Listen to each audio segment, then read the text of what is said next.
ماشاء اللہ لا حول ولا قوۃ الا باللہ العلی العظیم رب اشرح لی صدری ویسر لی امری واحلل عقدۃ من لسانی یفقہوا قولی اعوذ باللہ من الشیطان اللعین الرجیم بسم اللہ الرحمن الرحیم الحمد للہ رب العالمین الحمد للہ کما ہوا اہلہ الصلاۃ والسلام علی سیدنا و نبینا طبیب قلوبنا و شفیع ذنوبنا سیدنا و سید الثقلین جد الحسن والحسین بالقاسم محمد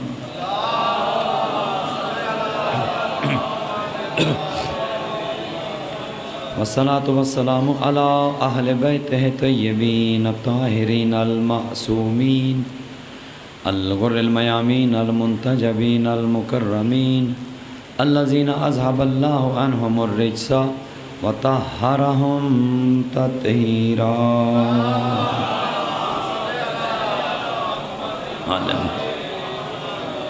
رحمت اللہ علی احبابہم و اصحابہم و شیعتہم و محبیہم اجمعین و لعنت اللہ علی اعدائہم و قاتلیہم و ظالمیہم من الآن الى قیام یوم الدین اما بعد فقد قال رسول اللہ صلی اللہ علیہ وآلہ وسلم انی تارک فیکم الثقلین کتاب اللہ و عطرتی اہل بیتی ما ان تمسکتم بہما لن تضلوا بعدی ابدا صلوات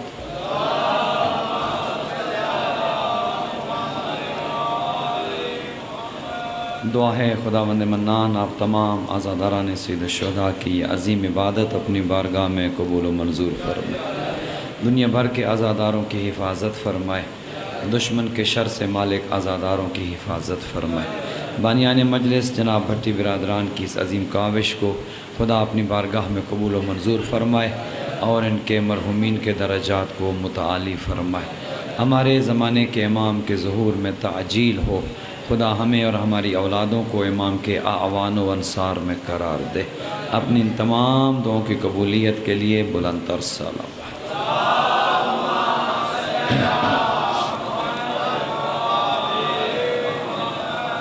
خداوند متعال کا یہ لاکھ لاکھ احسان ہے کہ اس نے ہمیں اہل بیت کے در کا گداگر بنایا، اہل بیت کے در کا سوالی بنایا، اہل بیت کا غلام بنایا، چونکہ یہ اتنی بڑی غلامی ہے، اتنی بڑی، بلکہ اگر یوں عرض کروں کہ اہل بیت کی غلامی اتنی بڑی سعادت ہے کہ دنیا یہ حسرت لے کر دنیا سے جاتی رہی کہ کاش ہمیں اہل بیت کی غلامی مل جاتی۔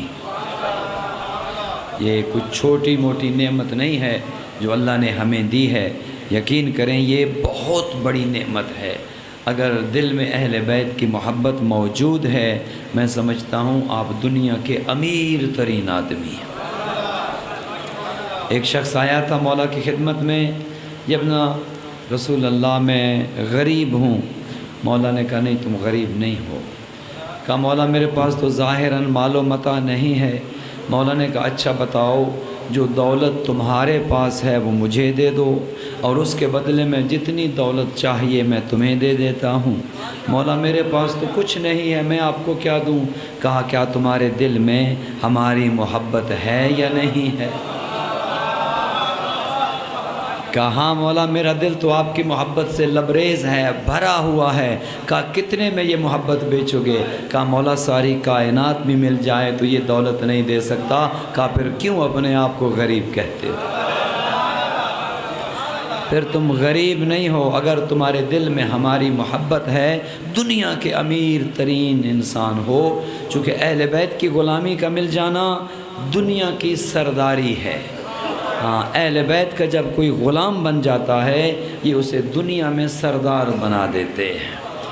ہاں جو ان کی غلامی میں آ جائے اسے شرف مل جاتا ہے، اسے عزت مل جاتی ہے، اسے مقام و مرتبہ مل جاتا ہے۔ بلکہ اگر یہ کسی کو غلام زادہ کہہ دیں کہ تم کیا بات کرتے ہو، تم ہمارے سامنے کیا آتے ہو، تم تو ہمارے غلام کے بیٹے ہو، وہ جا کر باپ کو بتا دیں کہ مجھے حسن و حسین نے غلام زادہ کہا ہے، تو جن سے لوگ جنت کی امیدیں لگائے بیٹھے ہیں وہ اپنے بیٹے سے کہتے ہیں جاؤ نا حسن سے لکھوا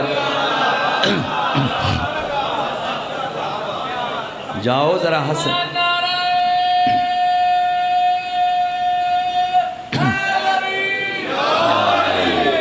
جاؤ، اگر حسن نے تمہیں غلام زادہ کہہ دیا ہے تو اس سے بڑی سعادت کیا ہو سکتی ہے، جاؤ لکھوا لو، اور جب میں مروں تو میرے کفن میں رکھ دینا وہ تحریر۔ جانتے وہ بھی ہیں کہ اگر آخرت میں چھٹکارا ملنا ہے، اگر فرشتوں کی مار سے بچنا ہے تو علی کی تحریر ضروری ہے۔ ہاں جانتے وہ بھی ہیں۔ لہٰذا پیغمبر اکرم نے دنیا سے جاتے ہوئے آ چکے، اس سلسلے کی آخری تقریر ہے۔ میں چاہتا ہوں کہ کسی نتیجے تک پہنچ جائیں۔ یہ جو مسلسل 10 دن ہم امامت کے موضوع پر گفتگو کر رہے تھے، امامت کو سمجھ رہے تھے، آج کسی نتیجے تک اپنی گفتگو کو لے جائیں۔ پیغمبر نے دنیا سے جاتے ہوئے ہمیں آزاد نہیں چھوڑا، ہمیں ایسے ہی نہیں چھوڑ کر چلے گئے کہ جو مرضی ہے کر لو، نہیں، بلکہ 2 چیزیں چھوڑ کر گئے ہیں، بتا کر گئے ہیں کہ انی تارکن فیکم الثقلین کتاب اللہ و عطرتی اہل بیتی۔ فرمایا کہ میں جب دنیا سے جا رہا ہوں تمہیں آزاد چھوڑ کر نہیں جا رہا۔ پیغمبر جانتے تھے کچھ لوگ آئیں گے کہیں گے پیغمبر نے تو کسی کی نہ امامت کا اعلان کیا نہ خلافت کا اعلان کیا، یہ پیغمبر نے ہم پر چھوڑ دیا کہ ہم کس کو امام مانیں۔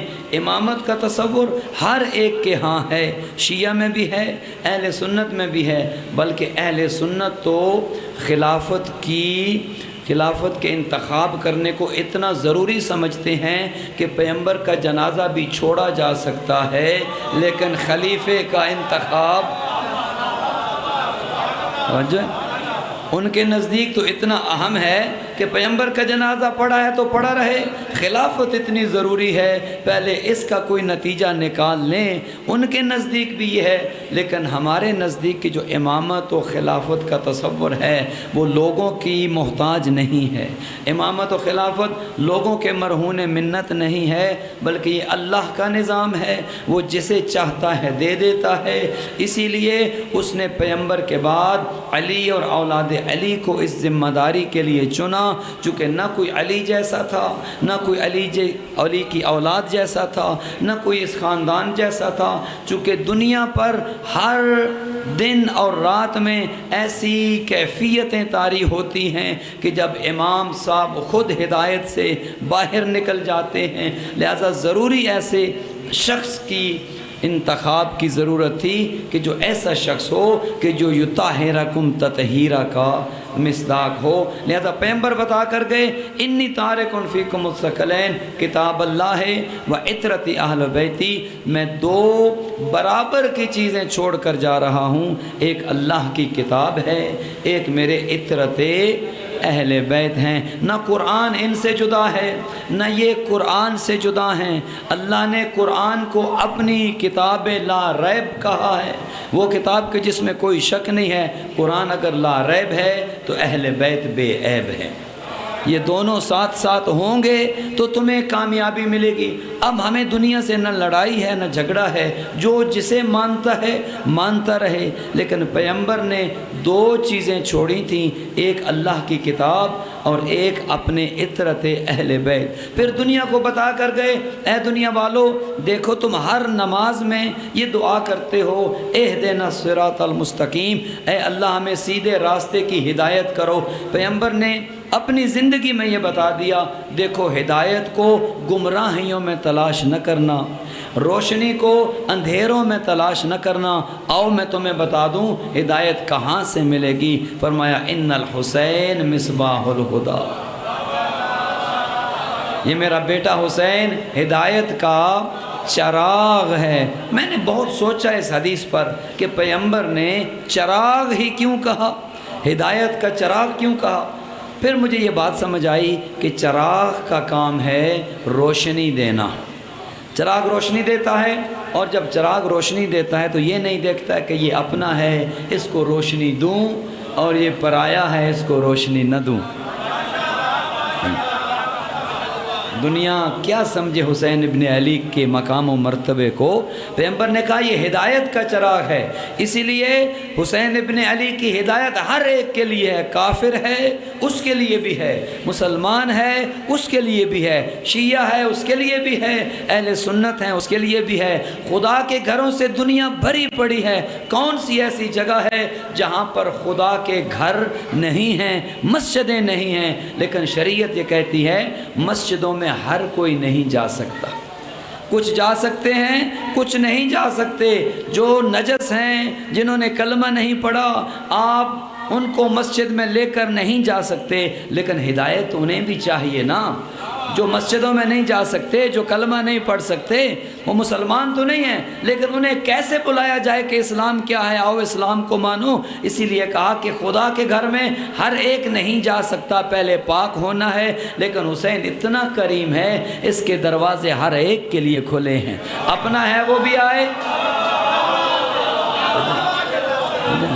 توجہ فرمانے.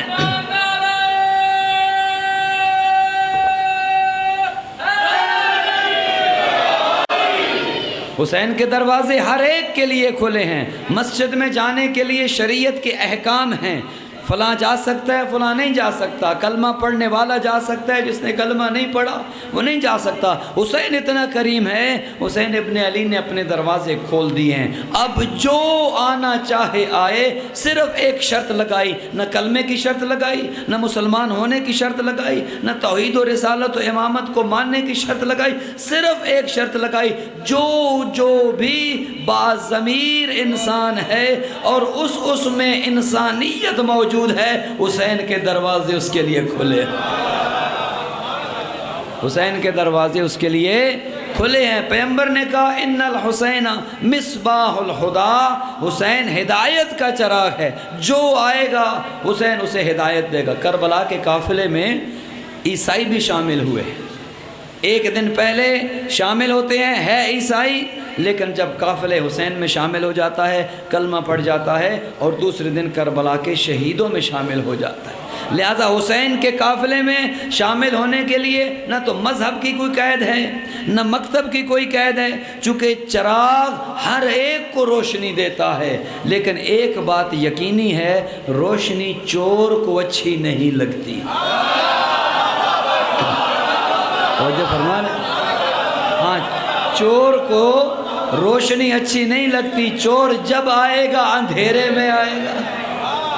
چور انتظار کرتا ہے کہ کب مجھے اندھیرا نظر آئے تاکہ میں اپنی واردات کے لیے آؤں، اپنی کاروائی کے لیے آؤں. حسین ابن علی نے پوری کائنات کو ایسے منور کر دیا ہے. اب ایک یزید نہیں، لاکھوں چور یزید بن کر آ کر اسلام پر ڈاکہ ڈالنا چاہیں، حسین ابن علی نے پوری کائنات کو اپنی عزاداری کر اتنا روشن کر دیا ہے، لبیک یا حسین کا نعرہ دے کر، کہ اب کسی چور کی چوری ممکن ہی نہیں ہے. جو اب لاکھ دروازوں سے آئیں، لاکھ ادھر ادھر سے آئیں، چوری کریں، اب دین میں کوئی چوری نہیں کر سکتا. کیوں؟ چونکہ حسین نے روشنی بکھیر دی ہے. حسین کے چراغ نے، اس چراغ ہدایت نے دنیا کو روشن کر دیا ہے. اور پھر فرمایا وَسَفِینَةُ النَّجَاةِ، حسین ہی نجات کی کشتی ہے. ہاں، کہیں سمندر کی لہروں میں ڈوب نہ جانا، آؤ کشتی حسین پر سوار ہو جاؤ. ہاں، یہ دنیا کے لیے پیغام ہے اس عزاداری کے ذریعے. آؤ کشتی حسین پر سوار ہو جاؤ. کشتی بچاتی ہے. جب بھی کوئی ڈوبنے لگتا ہے کشتی بچاتی ہے۔ اسی لیے حضرت نوح سے کہا تھا کہ طوفان آنے والا ہے، ذرا کشتی تیار کرو تاکہ جو بچنا چاہتے ہیں اس کشتی پر سوار ہو جائیں۔ حضرت نوح بلاتے رہے، اللہ کا نبی بلاتا رہا، لیکن ہر ایک کو اس کشتی پر سوار ہونے کی توفیق نہ ملی۔ نبیوں کے گھروں میں بھی ایسے افراد موجود تھے جو ہدایت پر نہیں تھے، لہٰذا یہ کوئی معیار نہیں ہے کہ نبی کے رشتہ دار بھی نبی جیسے ہوتے ہیں۔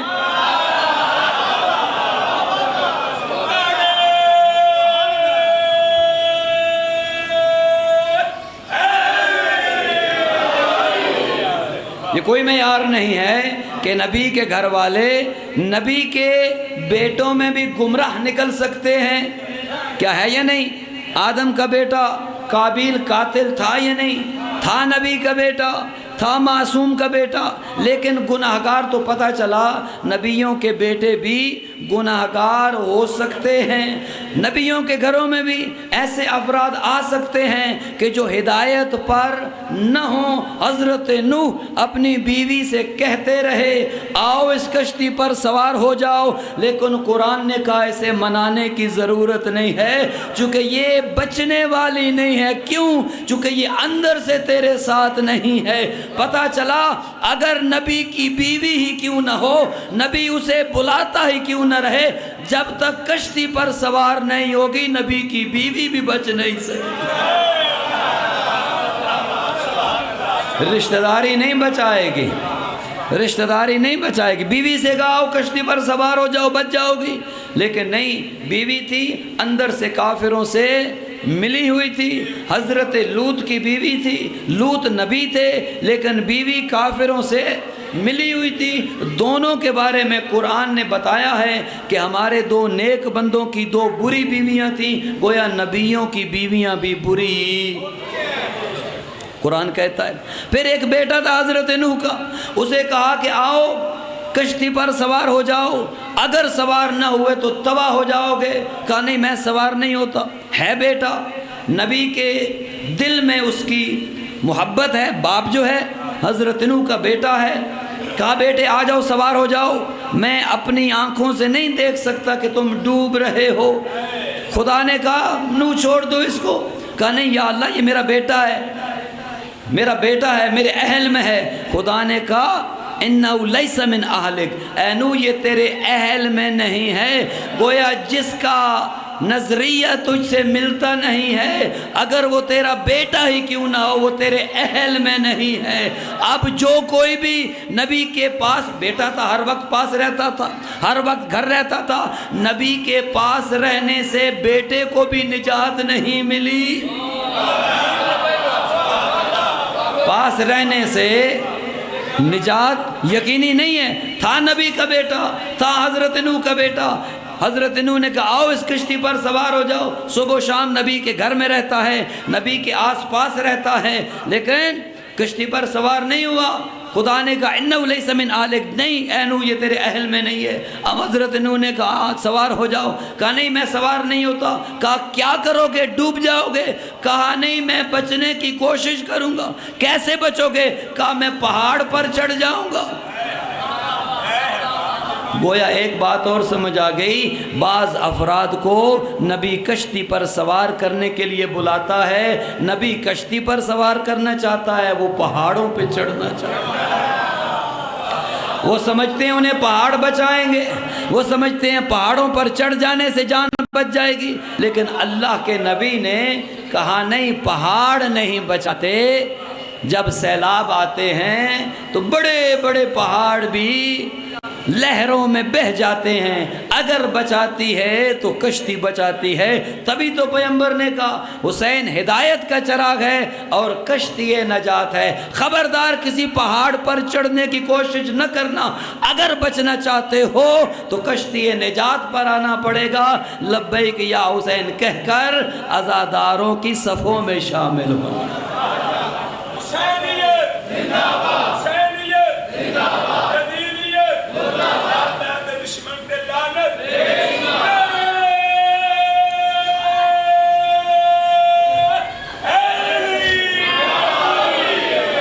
بڑا کریم ہے ہمارا حسین، بڑا کریم ہے۔ جو اس کشتی پر سوار ہو جائے، اگر ساری زندگی دشمنی میں گزار دے، مخالفت میں گزار دے، لیکن آخر وقت آ کر کشتی نجات پر سوار ہو جائے، حسین اسے سینے سے لگا لیتے ہیں۔